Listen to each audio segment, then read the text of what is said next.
let's see the next question. Question number 102. Root 5 की value given है 2.236 और 1/√5 की मुझे वैल्यू निकालनी है. Let's see.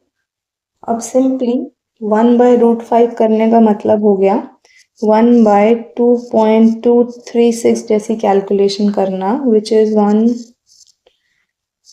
12236. It's a complex calculation. थोड़ा सा अपने लिए इजी करते हुए मैं क्या करूँगी, मुझे ये दिया हुआ है, मैं इसको √5/√5 से मल्टीप्लाई कर दूंगी. कर सकती हूँ मैं ऐसा.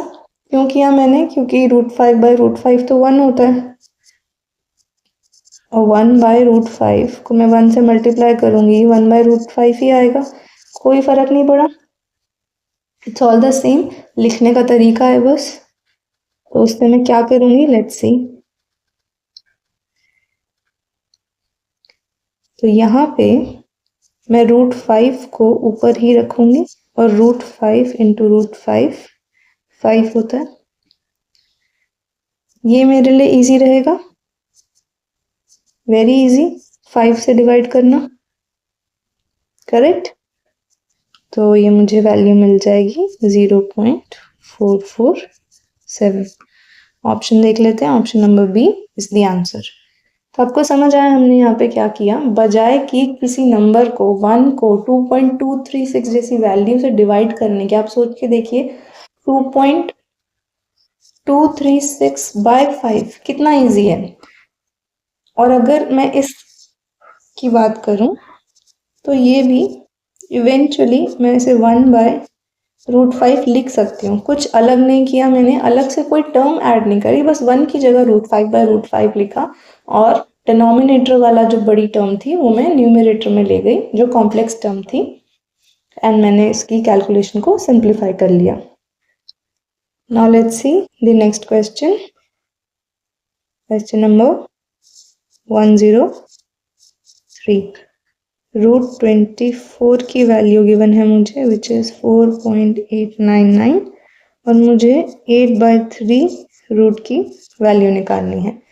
इसको भी हम फर्दर सॉल्व करके लिखेंगे. मैं 24 को कैसे लिख सकती हूँ, 8/3. तो जहाँ पे भी मेरे पास या तो √24 या सेम 8 इंटू 3 का रूट, उसकी वैल्यू मुझे पता होगी.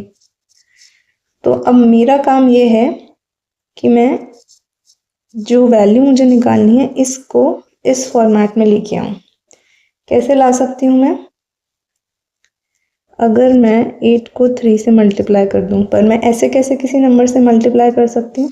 अगर मैं डिनोमिनेटर को भी 3 से मल्टीप्लाई कर दूँ, करेक्ट. क्योंकि 3/3 तो 1 होता है. मैंने कुछ भी अपनी तरफ से ऐड नहीं किया, बस उसको अपने एडवांटेज के लिए यूज़ किया है कि अगर मेरे न्यूमरेटर में 3 है तो मैं उसे सेपरेटली यूज़ कर सकती हूँ. तो 8 इंटू 3 या 24 इसके रूट की वैल्यू है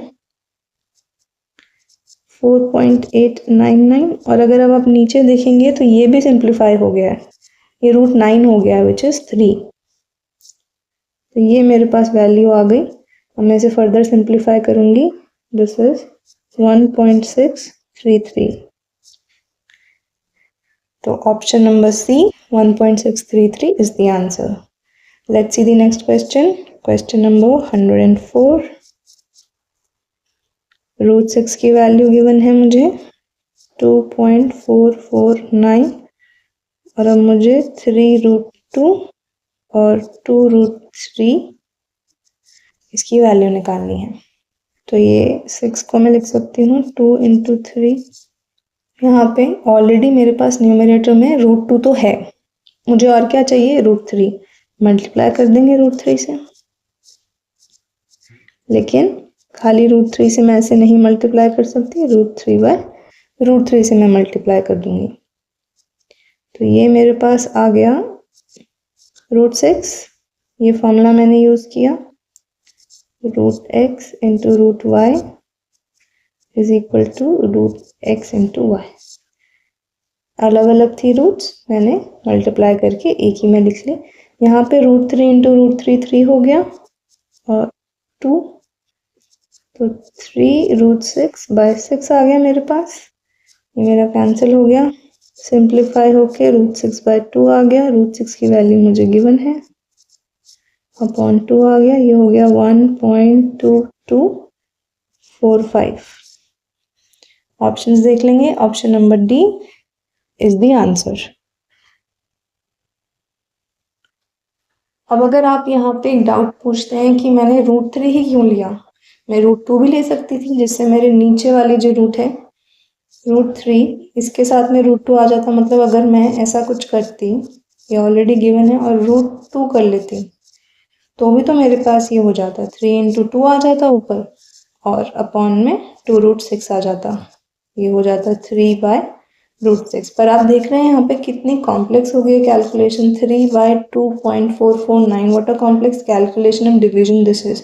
और जब हमने दूसरा मेथड यूज करा, जब √3/√3 से मल्टीप्लाई किया तो कितनी सिंप्लीफाइड हो गई, हमें 2 से सिर्फ डिवाइड करना था। तो हमने इस केस में क्या देखा कि जो भी रूट की वैल्यू है वो हमारे न्यूमरेटर में रहे, क्योंकि वो एक कॉम्प्लेक्स वैल्यू है, इरैशनल नंबर है, हमारे न्यूमरेटर में वो रहेगा, और नीचे हमारे पास कोई नेचुरल नंबर आएगा, that is the best case scenario. तो हमें उसी फॉर्म में इसको लेके आना है।